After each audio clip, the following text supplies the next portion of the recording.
We've got Brendan in Hartlepool. Good morning to you, Brendan. What are your thoughts this morning? Morning, Richard. Good to speak to you again.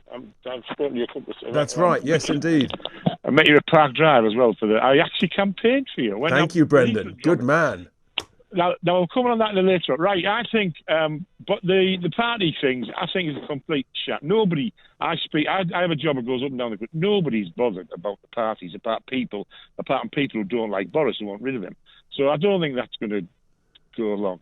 But what I do think he should go is with his silly green agenda, his zero carbon agenda, the Northern Ireland thing, the immigration policy. That's where he should go. Now, if he can get them, if he somehow hangs on and then gets rid of dumps some of the things that we never voted for when we elected him, because I must admit, after we lost in Hartlepool, the next election I voted Tory, and Jill got in.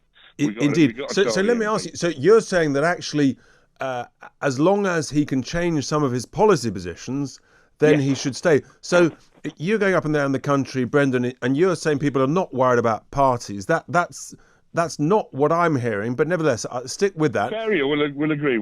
But hear me out. So what are people saying about net zero? How many people that you talk to are aware of and understand the implications of net zero?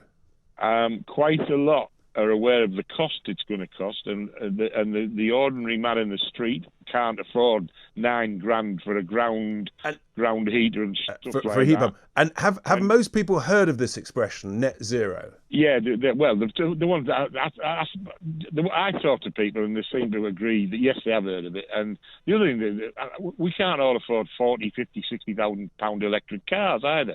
And how are we going to produce the electricity for them?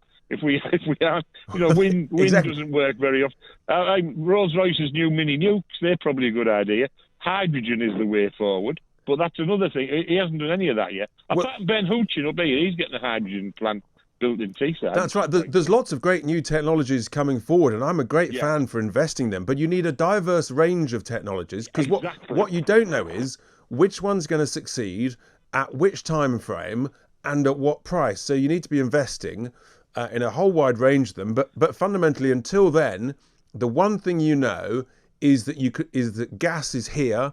It's available. You can turn it on and off. It used to be cheap, but sadly now at the moment it's not, because we're exposed to Putin's shenanigans. But that's another story. Sorry, can I disagree? Apparently, North Sea gas they have to sell it at world prices for some reason. I don't know why.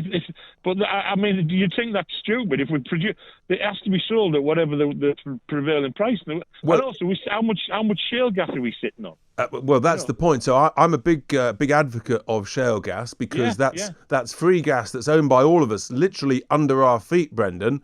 Exactly. The point about the world markets is that the people who are basically extracting, for example, the gas in the North Sea. They'll sell it on world markets unless they've previously contracted, for example, with the UK government, to sell it on a long fixed-term contract to the country in order to make sure, or to generators to make sure that we're supplying. What's interesting though is that in the US, where they're extracting huge quantities of shale gas, Brendan, guess what? Their gas prices are a fraction of ours here in the UK. So they're not exposed to world prices, because they're extracting their own gas, and they've got clearly medium-term contracts to supply US citizens. I thought Biden's knocked shale gas on the head. I thought their energy costs. I mean, the petrol costs in America are a whole $4 a gallon. God Christ knows what ours would be if we priced ours per gallon. Well, we are £1.50 a litre. It's unbelievable. Brendan, thank you so much for those thoughts.